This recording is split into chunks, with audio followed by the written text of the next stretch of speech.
पकड़ के टूटी सी झोपड़ी में बिठा लिया है। कुछ खिलाने को नहीं था।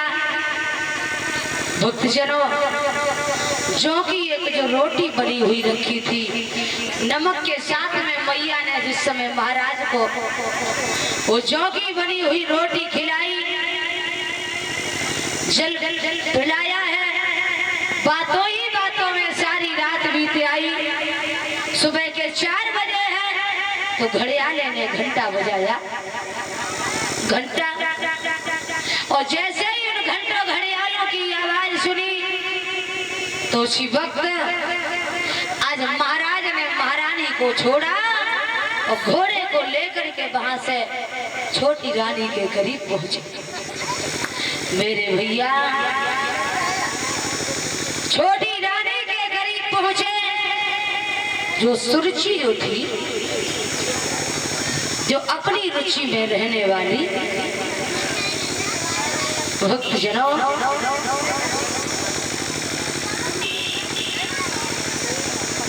इधर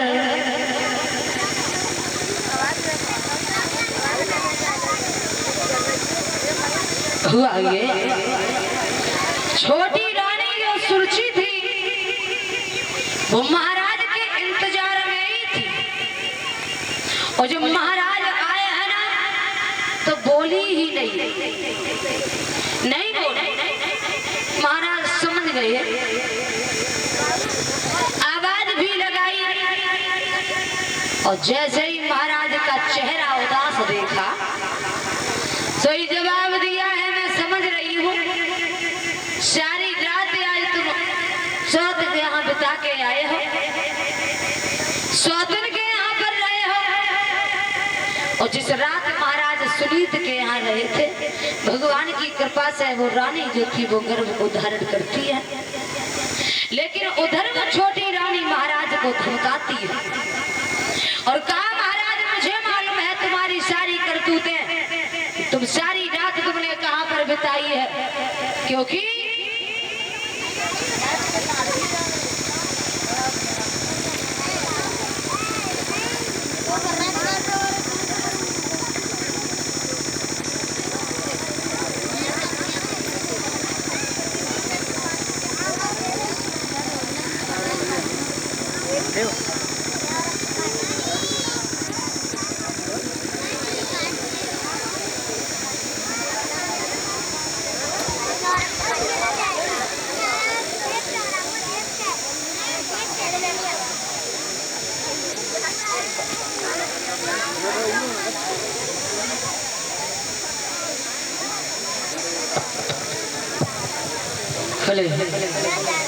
बोलिए गोविंद भगवान की।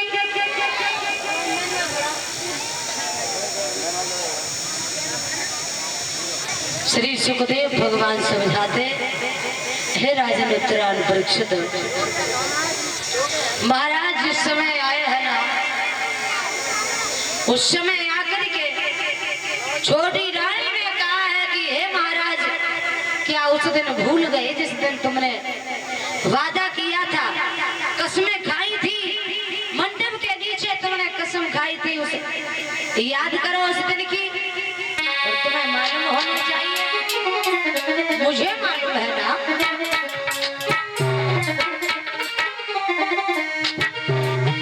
कि रात सोते घर रहे, जान में ले रही धमकाई, और बात न की करिए याद।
और जवाब दिया महाराज याद करो उस दिन की जिस दिन मंडप के नीचे कसम खाई थी। अरे भूल गए क्या उन दिनों को जिस समय महारानी सुनी की बातों को कहा है सुरुचि ने? जवाब दिया मुझे मालूम है तुम बड़ी रानी के यहाँ गए थे ना? और महाराज कुछ नहीं बोले, कुछ नहीं बोले।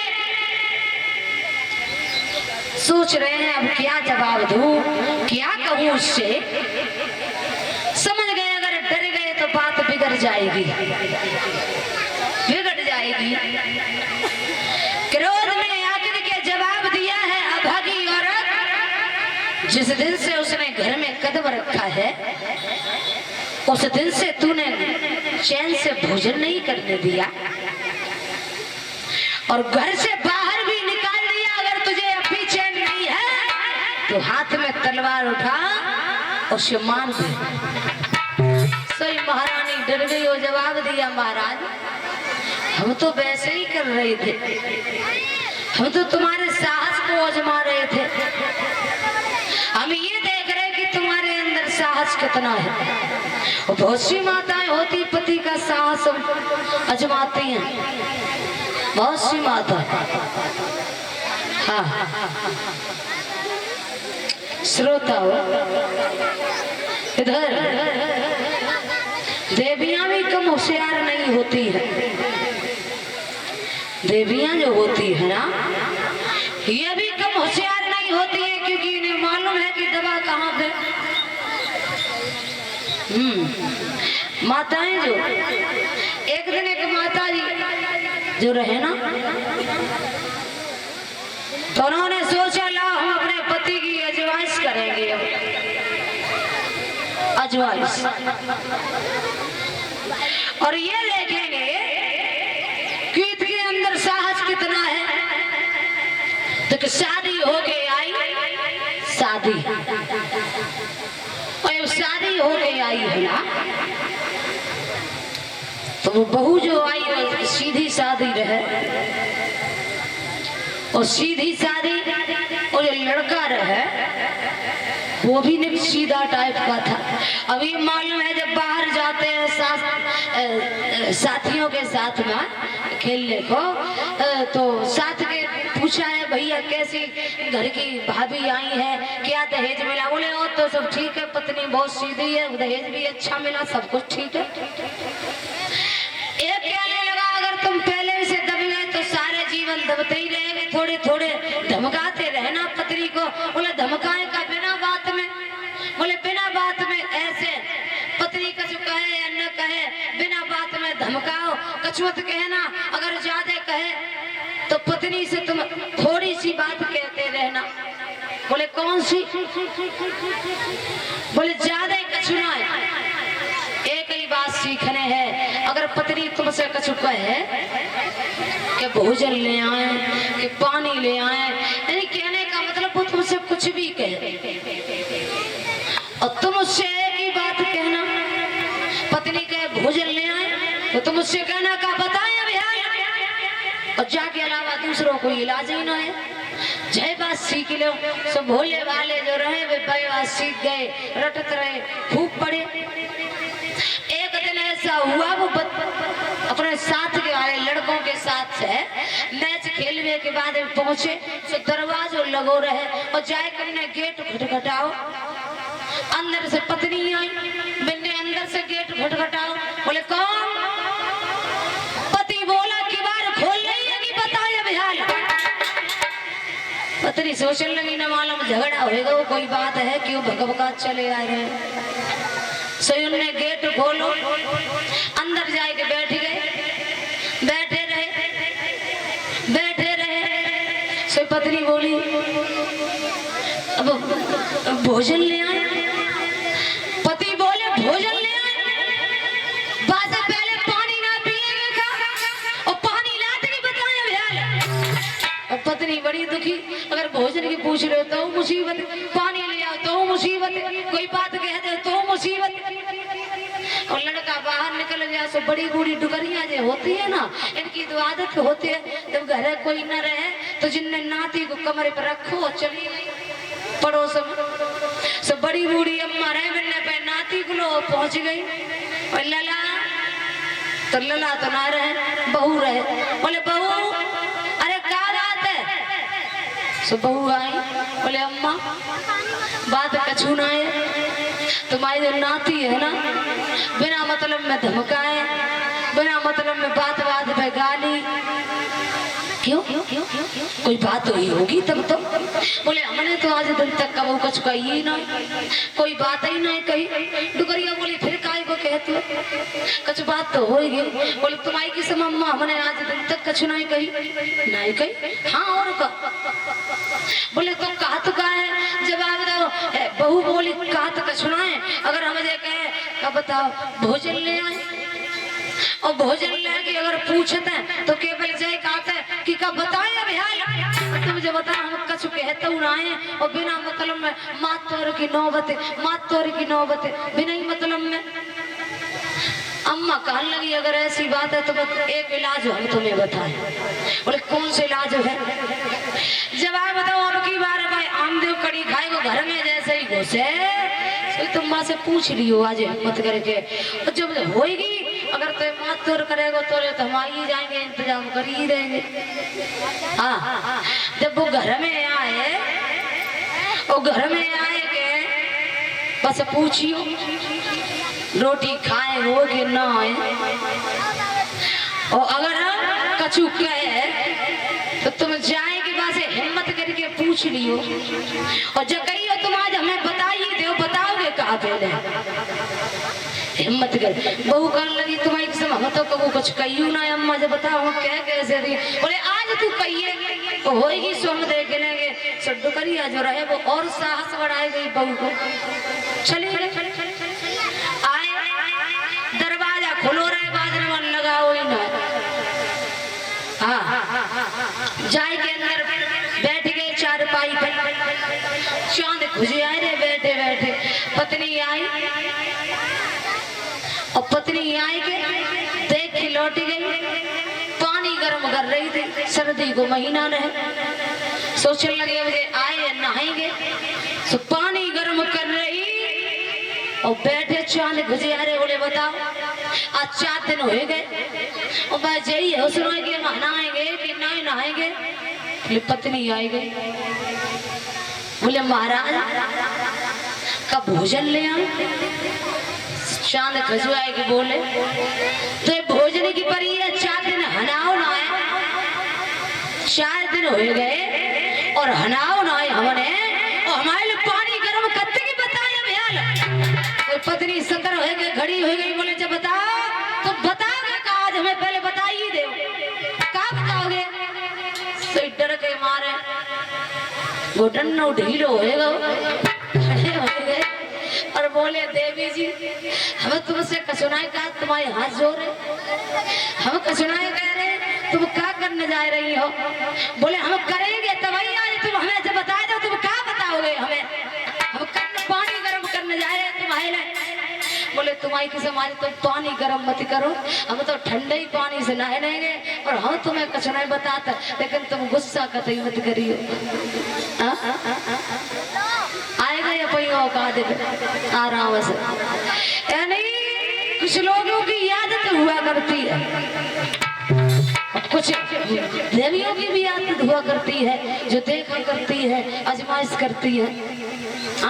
और जब तक उन्हें दवा मिलते ना है तो ले मरीज कहाँ बाकी इलाज जब तक ठीक ठाक से ना हुए तो बीमारी दूर होती ना है। भक्त जन क्योंकि कहा जाता है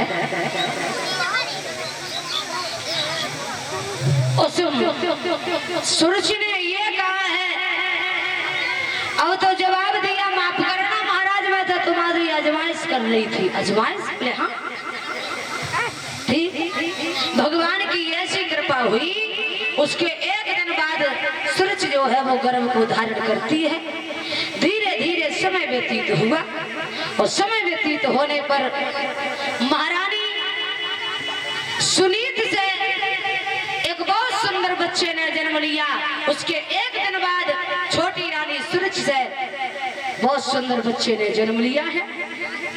दोनों बच्चे जब आंगन में आए तो महाराज को अपार खुशी हुई। आंगन में बधाइयां बजी हैं, बधाइयां बधाई बजी हैं, सब लोग बड़े मगन हैं।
बोलिए सच्चिदानंद भगवान की।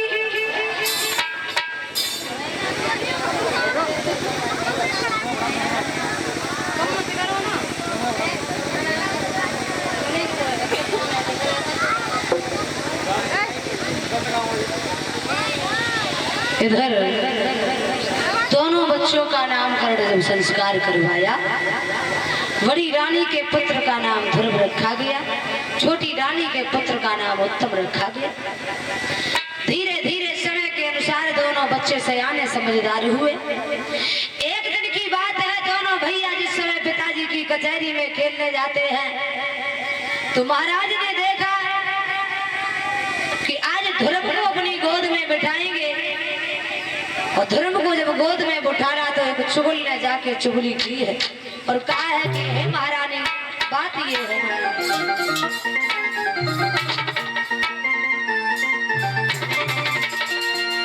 कि महारानी तेरे महाराजा ने, महारानी तेरे महाराजा ने और तेरो अपमान करायो है, तेरो अपमान।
हे देवी जी तुम्हारे महाराज ने तुम्हारा बड़ा अपमान किया है।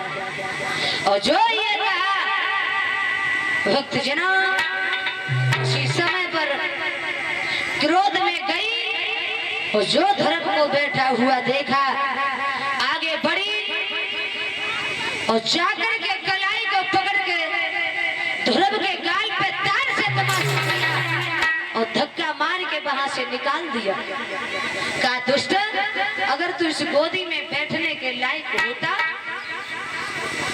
तो हमारी कोख से जन्म लेता। तूने भगवान का भजन नहीं किया। अरे तू इस गोदी में बैठने के लायक नहीं है। और जो ये कहा रोता हुआ ध्रुव वहां से चला। माताओं का ये नियम होता है जब बच्चे बाहर खेलने जाते हैं तो मैया का एक कान हमेशा बाहर रहता है। बाहर वो सोचती है कि मेरा तो बेटा नहीं रो रहा है। मेरे श्रोताओ इधर मैया सुनीत ने जिस समय देखा है तो उसी समय अपने बच्चे से सवाल करती है, हे लाला तुझे किसने मारा है, क्या बात है। और ध्रुव से सवाल कियो है लाला कि मो गरीबी के लाला और कन्हैया कौन लला तोरी मारो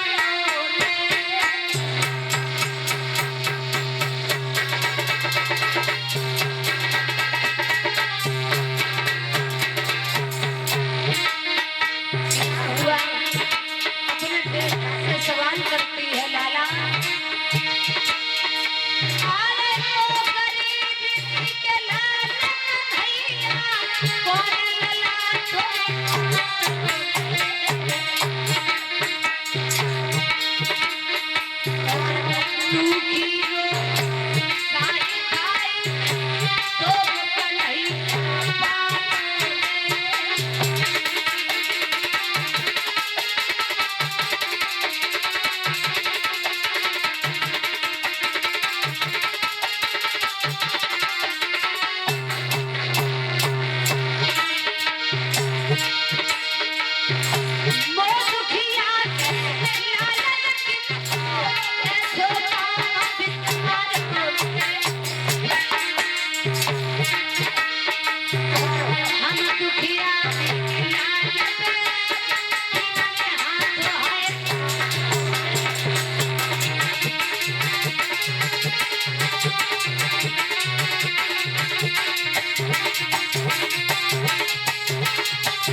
मेरे भैया जिस समय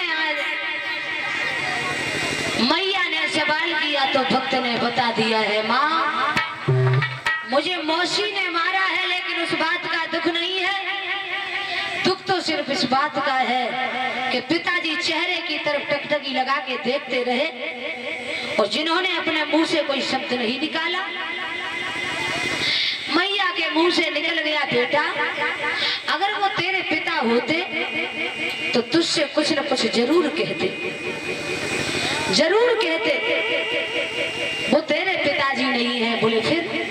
बोले तुम्हारा पिता तो तुम्हें अभी नहीं, जब तुम बड़े हो जाओगे और जंगल में भजन करने जाओगे तो तुम्हारे पिताजी तुम्हें वहां मिलेंगे। कहाँ? जंगल में। क्या नाम है मेरे पिता का? बोले तुम्हारे पिता का नाम राम है, भगवान है, ईश्वर है, अल्लाह है, किसी भी नाम से बुला लो। आज भक्त के मन में वही रटन लगी और जवाब दिया, मैया अब तो मैं बड़ा हो गया और मैं अपने पिताजी के दर्शन करने जाऊंगा। छोटे छोटे हाथों से भक्त ने आज मैया के पैर स्पर्श किए हैं। भक्त जनों वहां से चला है, मैया रोती रह गई, एक बात नहीं मानी और ध्रुव वहां से चला है।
भक्तजनों, ध्रुव ने एक बात नहीं मानी, छोटे छोटे हाथों से मैया के पैर छूने के बाद चला।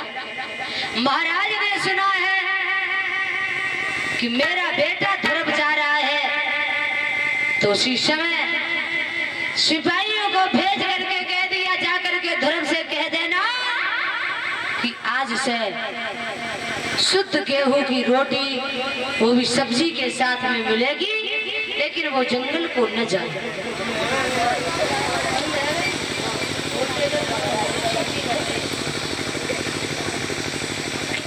श्रोता हो, ध्रुव कहने लगा है, हमारे भगवान, अभी तो मैं घर से निकल भी नहीं पाया, तेरी भक्ति में इतना बड़ा आनंद है, इतना बड़ा आनंद है। जवाब दिया, मैं इस तरीके से रुकूंगा नहीं, भगवान से मिलके ही आऊंगा। चल दिए हैं, यहाँ तक भी कह दिया कि ध्रुव को सारी अयोध्या का राजा बनाया जाएगा, लेकिन वो ध्रुव जंगल के लिए न जाए। ध्रुव ने राज्य भी स्वीकार नहीं किया, जंगल में चला है। और जंगल में जिस समय चला है, मेरे भैया महात्मा नारद मिले हैं। जरा से बच्चे को नारद ने देखा, आवाज लगाई, कौन हो तुम, कहाँ से आए हो, क्या नाम है? किससे पूछ रहे हो? सीताराम बाबा जी। सीताराम? हाँ। लेकिन हम ये पूछ रहे हैं, हाँ। तुम कहाँ जा रहे हो? हम भगवान से मिलने जा रहे हैं। भगवान से? जी। भगवान को देखा है कभी? नहीं, देखा नहीं है। तो मेरी मैया ने बताया। मैया ने? हाँ, मैया ने तो बताया है, लेकिन भगवान के दर्शन करने तुम कहाँ जाओगे? वन में जा रहे हैं, वन में भजन कीर्तन करेंगे। तुम्हें मालूम होना चाहिए, हाँ। वन में हजारों शेर भेड़िया चीते रहते हैं, हाँ। तुम्हें कोई खा जाएगा? क्या बताओ बाबा जी? हाँ। तो बाबा तो लगना है रही तो पूरे ढोंगी हो। कैसे? जब बताओ जब वन में हमें शेर चीता खा लिए तुम्हें कोई ना खाए तो हम महात्मा हैं। तो महात्मा कहाँ महात्मा काय से तमा हो तभी महात्मा बने। महात्मा यानी साधु। अच्छा अच्छा साधु हाँ संत हो। अच्छा तो लेकिन तुम संत हो लेकिन बंत हो संत हो ना अभी तो डर रहे हो बिना मतलब में। सत्य बात है। हाँ एक बात बताऊं, एक ना दो पूछो। हम ये कहना चाहते हैं हाँ बोलो। कि तुम जो जंगल में जा रहे हो, हाँ हाँ हाँ इतना तो जरूर कहेंगे तुम्हें भगवान के दर्शन नहीं होंगे। क्यों बाबा जी? इसलिए नहीं होंगे, हाँ बड़े बड़े महात्माओं के हाथों में ठेठे पड़ गई माला जपते जपते, हाँ हाँ और तुम जरा से बच्चे, अरे भगवान को क्या पा सकते, तुम्हारी औकात क्या है? बच्चे हाँ बच्चे तो छोटे हैं सब बच्चे सबके चच्चे होते। पागल हो। हाँ अच्छा एक बात बताओ, हाँ। अगर तुम्हें जाना है तुमने कोई गुरु बनाया है? गुरु हाँ। गुरु का चीज और गुरु का मिट्टी बनाया जाता है गोबर के बनाया जाता गुरु। अरे नहीं, हाँ। गुरु जो हमें ज्ञान देते हैं, जो हमारे इस अंधकार जो है उस अंधकार को नष्ट करते हैं, हाँ। ज्ञान रूपी प्रकाश हमें देते हैं, हाँ। वो होते हैं सदगुरु। अच्छा हाँ। तो मतलब जो अंधेरे से जीते में ले जाए। अरे वो नहीं, हैं? जो हमारे अंदर अज्ञानता होती है, हाँ हाँ उस अज्ञानता को दूर करके जो ज्ञान का दीपक हमारे अंदर जलाता है, अच्छा। उसी को हम गुरु कहते हैं। अच्छा मतलब जो गलत रास्ते से अच्छी रास्ता दिखा। अच्छी रास्ते पर। अच्छा हाँ। तो महाराज गुरु तो फिलहाल अबे हमने नहीं बनाए, नहीं बनाए है ना? लेकिन इनको महाराज समस्या है। क्या? जब वन में किने गुरु बनाया जिस सब शेर चीता घूम रहे हैं इन्हें थोड़ी गुरु बनाया। ऐसा करो महाराज गुरु तुम बन जाओ। हाँ हाँ तुम ही गुरु बन जाओ। देखो राधे राधे तो तुम कुर्ता पहने हो पीताम्बर हुए और मतलब सब तब सही ऐसा करो तुम ही गुरु बन जाओ। अच्छा हम बन जाए। हाँ मतलब ये है जो रास्ता बता दे फिर वही तुम्हें उंगली पकड़ के ले जाए। अब क्या करें जब वन में बताओ भैया किने गुरु कोई बनाने लगा हमें तो जब लिखना है कोई। अच्छा बोले सुई सांकर खोले। और कहा महाराज तुम ही गुरु बन जाओ। हम गुरु बन जाए, हाँ लेकिन हाँ हम गुरु तो नहीं बन पाएंगे। क्यों? अगर तुम ज्यादा ही कह रहे हो तो हम तुम्हें 12 मंत्र दे सकते हैं। 12 मंत्र दे सकते हो? हाँ सिर्फ 12 अक्षरों। अच्छा ठीक है अब रुक जाओ।